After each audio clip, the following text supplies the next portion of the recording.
As I mentioned before, he keeps pushing this magic pill that if men just talk to girls, talk to women, that everything will just work out.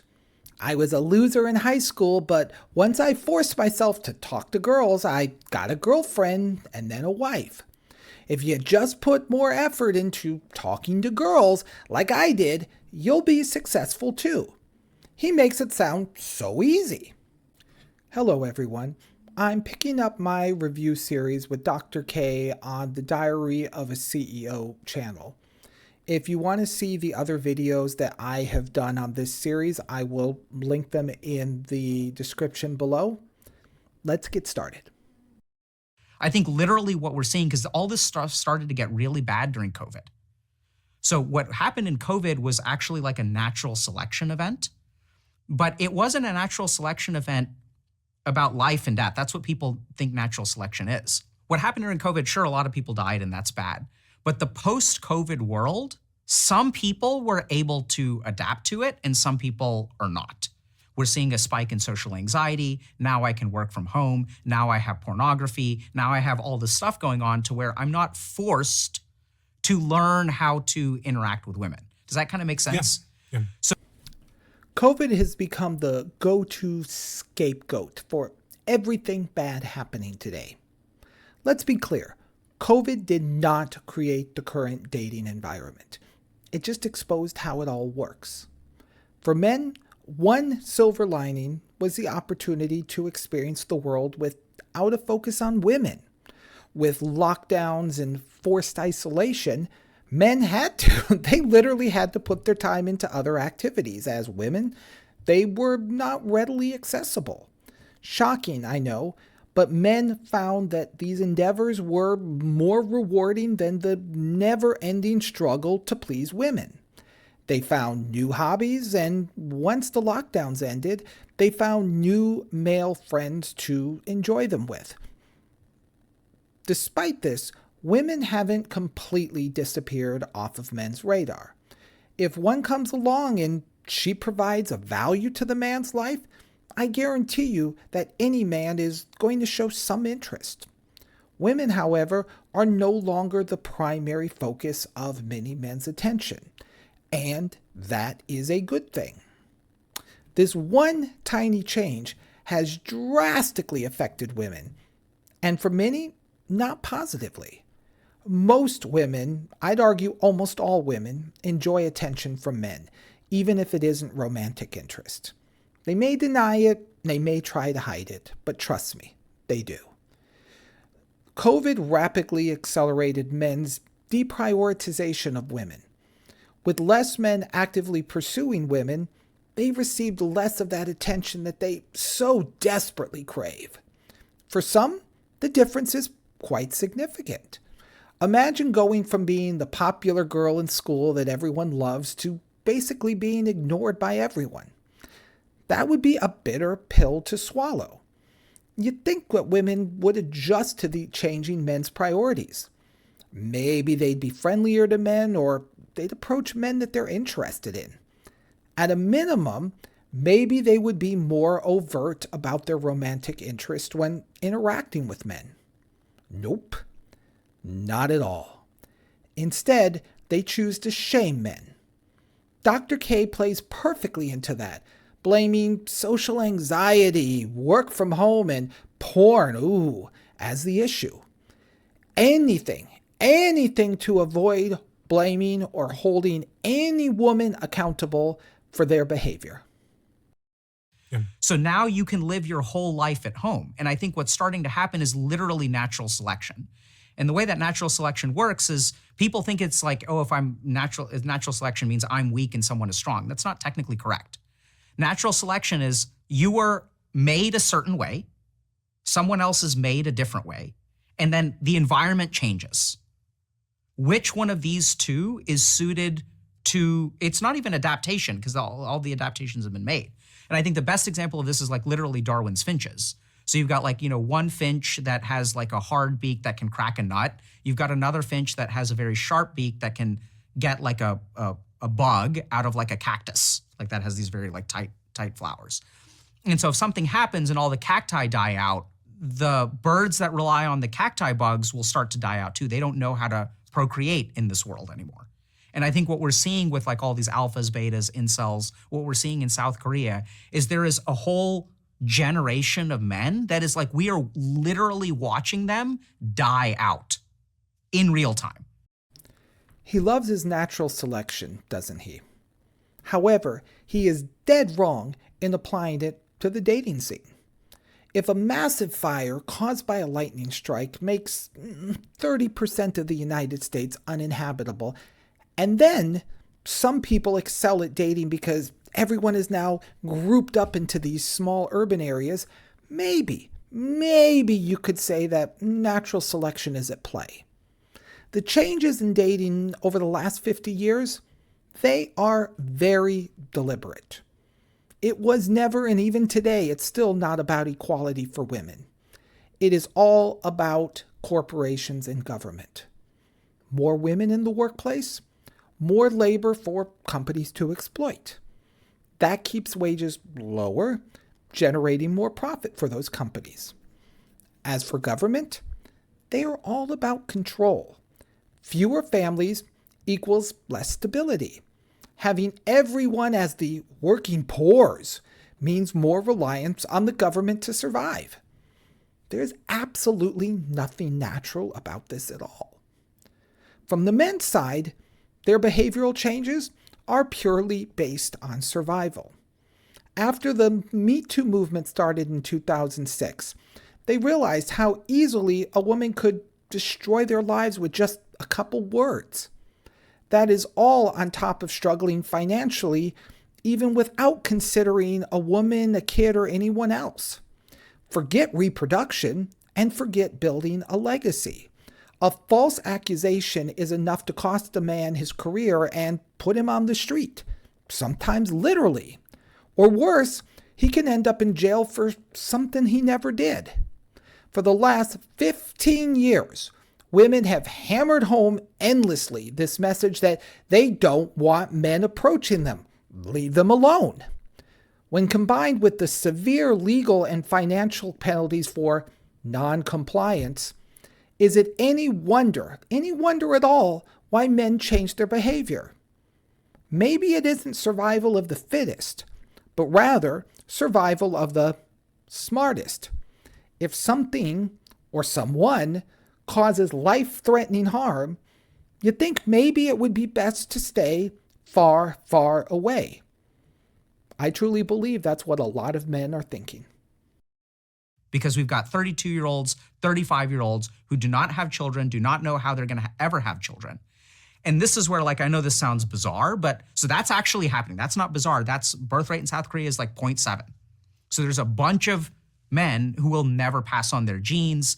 In the alpha male, beta male, whatever, like, you know, in that kind of language, they talk a lot about like procreation and legacy and stuff like that.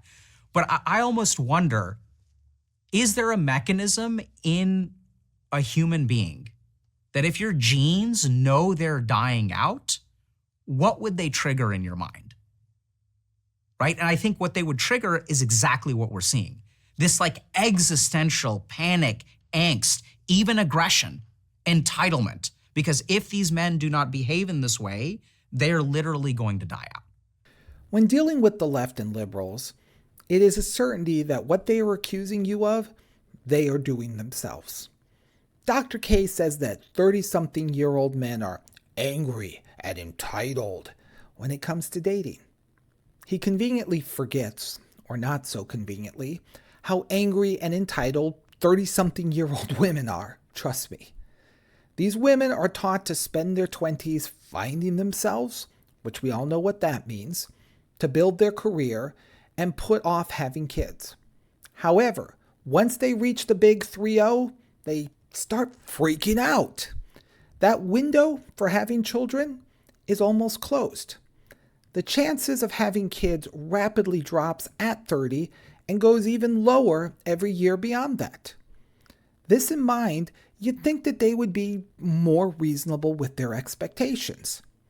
Unfortunately, they get even pickier. They have less beauty, less fertility than a 20-year-old, but expect even more. Worse, they shame men, or try to anyways, because most men want younger women. Simultaneously, they maintain a mile-long list of requirements that they expect from men. Women want to maintain their standards, but refuse to allow men same opportunity. Do you see this graphic they put up during the last clip? Since it's in really small lettering, you might have missed it. Let me read it to you because it has a lot of relevance to our conversation. South Korea has one of the world's lowest fertility rates, about 0.72 children per woman in 2023, rising slightly to 0.75 in 2024. That is far below the 2.1 replacement level, indicating a major demographic challenge, with a rapidly aging society and a shrinking workforce. Online gender tensions, like anti-feminist movements and the 4B response, are worsening relationship breakdowns, creating the cycle that accelerates demographic decline. For those unfamiliar with the 4B movement, let me give you the quick TLDR, too long didn't read. This comes from Wikipedia, but is good enough for a general reference. Here we go. 4B, or 4 No's, is a radical feminist movement that originated in South Korea. The name refers to its defining 4 tenets, which all start with the Korean language term bi, roughly meaning no. Its proponents do not date men, marry men, have sex with men, or have children with men. The movement emerged between 2017 and 2019 on Twitter and on the website WOMAD. It is such since spread internationally, namely to the United States after the 2024 presidential election. The movement is considered fringe in South Korea and has since reportedly declined there. In South Korea, a portion of its members, particularly those associated with the widely classified as misandrist WOMAD, were described as transphobic and homophobic towards gay men. This isn't surprising at all. These radical women, even by Wikipedia standards, create an anti-misogyny organization to fight these terrible men that discriminate against them. Then they do the exact same thing that they accuse men of by discriminating against a different group of men. Unreal. This is a perfect example of the feminist hypocrisy. So what we see in this post-COVID world is that people like maybe you or me, who were like losers and didn't know how to talk to chicks in high school, we were forced into social interaction where we basically that's where we developed in order to, so that we could talk to girls. But in this post-COVID world, all those spaces are gone. There's no forcible interaction. So then there are some people for whom it's natural to talk to girls. And that's why we see this dichotomy where it's almost like, some people just put yourself out there, just work out, work on yourself, and things will work out. And then there are a lot of other people who are like, that's not working. And I imagine if you went back 200 years, went back to the Galapagos Islands and you took Darwin's finches and you put them on Twitter, you would see exactly what we're seeing. Some people are like, you have trouble getting bugs? Just crack a nut. Just get better at cracking nuts. Dr. K keeps repeating the same 2 ideas over and over. 1, the current dating scene is natural selection at work. Number 2, men's issues with dating and relationships are because they don't talk to girls. He's like a video game boss that only has 2 moves available, so they just keep spamming them over and over in some futile attempt to win a battle, just mashing those buttons over and over. No matter how many times or how many ways he tries to reframe these concepts, it isn't going to make them any more valid. But he won't give up. Inadvertently, however, he does a great job of calling himself out and proving how truly clueless he is on this whole topic. Using his stupid finches, he explains how social media tells men to just try harder when it comes to dating. On this one lone point, he is accurate. Too many people say men who struggle aren't putting enough effort in. They never dig further, however, into why a method doesn't work for some people.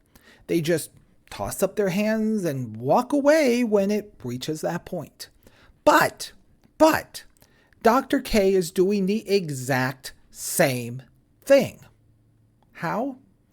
As I mentioned before, he keeps pushing this magic pill that if men just talk to girls, talk to women, that everything will just work out. I was a loser in high school, but once I forced myself to talk to girls, I got a girlfriend and then a wife. If you just put more effort into talking to girls like I did, you'll be successful too. He makes it sound so easy.